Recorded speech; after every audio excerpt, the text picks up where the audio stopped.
So when it comes to achieving your goals, are motivation and discipline overrated? The answer is yes, they are. There's actually a much easier way, and in this episode, I'm going to tell you what it is.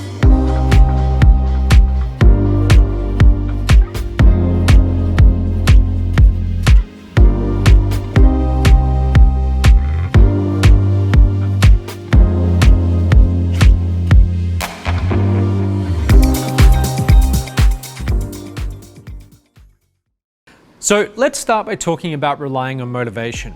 Motivation is great. I mean, it drives everything that you and I do. With enough motivation, we can do extraordinary things. We could run a marathon. You can do a lot of great things. But the problem is motivation is like a rechargeable battery. It runs out and you've got to be constantly recharging it. So you go and attend some motivational seminar, or you hear your favorite song, or you see a particular movie. You get another surge of motivation, but it doesn't always last. And if your goal is to, say, work out every day and you're relying on motivation alone, the likelihood of you doing that workout, it really depends on how motivated you feel in the moment.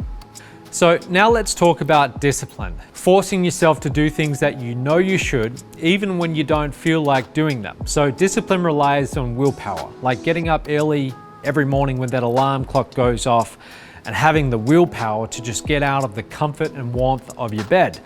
But willpower, like motivation, it moves up and down. When you're tired or there's some other temptation distracting you, it's hard to remain disciplined.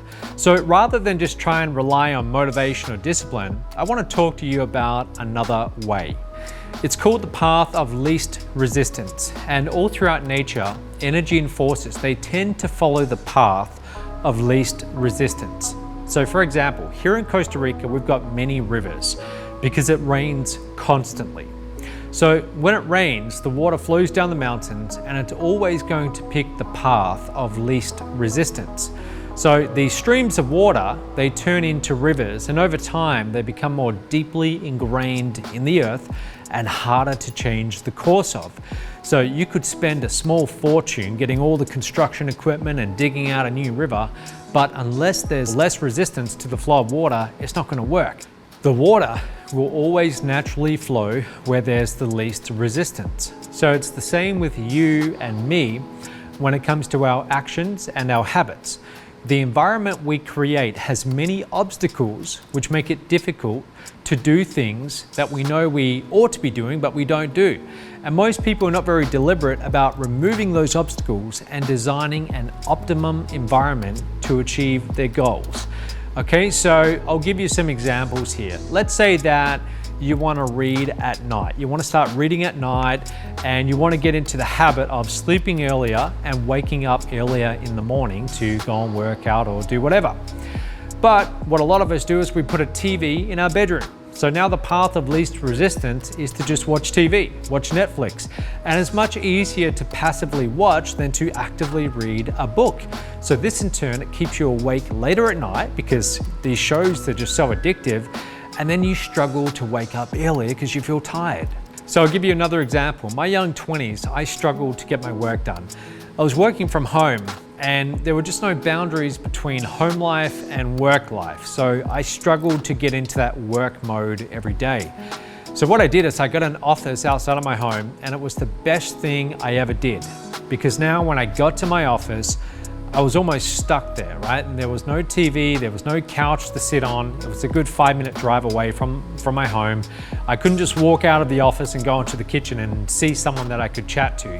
It was just me alone with my work and peace and quiet. The path of least resistance was just to focus on my work and get it done so I could go home.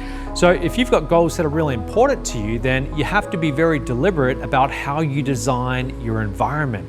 You have to make doing the right things easier than doing the wrong things. So let's go back to that reading and waking up earlier example. If that was important to you, you could remove the TV from your bedroom.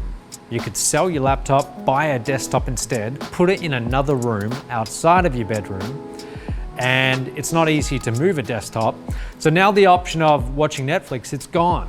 You don't need motivation or discipline now, okay? Your environment now makes doing the right thing almost inevitable, and that's the key word. Now, another example, let's say that you struggle with drinking and going out too much to bars and restaurants, and that's a real issue for you because you're going out too many nights of the week and you want to focus more on your work and career. But you struggle to focus on the right things because it's tempting. Well, if you're living in an apartment and you're in the middle of a bar and restaurant area in your city and you can hear the beat of the music coming from the bars outside your window, well, that's a real problem. See, there's hardly any obstacles standing between you and going to a nearby bar. When it's 9 p.m. and you've got a choice between doing a few hours of solid work on your dream, or you can hear the music calling you from the bars, just a block away, most of the time you're gonna make the wrong decision because the environment is just not set up to make the right decision, okay? It's just too tempting. If you work from home and you're constantly being interrupted by family members and other people in the house, then simply modify your environment. Go and spend $10 on a door lock and lock your door so people know that they can't just walk in whenever they feel like it. Now you set boundaries and people will be less likely to disturb you. If you struggle with eating junk food, start doing your grocery shopping after a big meal when you're not that hungry. And then buy only the healthy food and put it in your fridge. And now you've removed all the junk food from your nearby environment. So you won't have to rely so much on willpower and discipline. Another example, if you get easily distracted by social media, make some small changes to your browser environment, like logging out of all your social media accounts before you begin the real work. Another example, let's say you wanted to get really serious about learning a new language. Well, you can try and do it from home, but it's so easy just to speak your native language. So another way is you could drastically change your environment, go to a country where they only speak that language, live there for 2 weeks, and now with that new environment, you're almost forced to learn the new language in order to get by. So here are the action steps. I want you to think of the top 3 most important things to you right now, things that you really want to achieve. And then look at your environment around the action steps that you need to get those things done. How can you modify that environment or remove any resistance to doing the right actions to achieving your goal?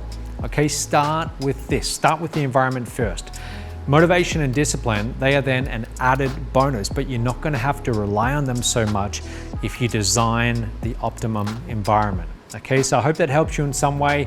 If you like this kind of content, do me a favor, subscribe. Click the little subscribe notification here. You'll get notified every time I upload a new video, which is every single day. Okay, thanks for tuning in, and I'll see you tomorrow.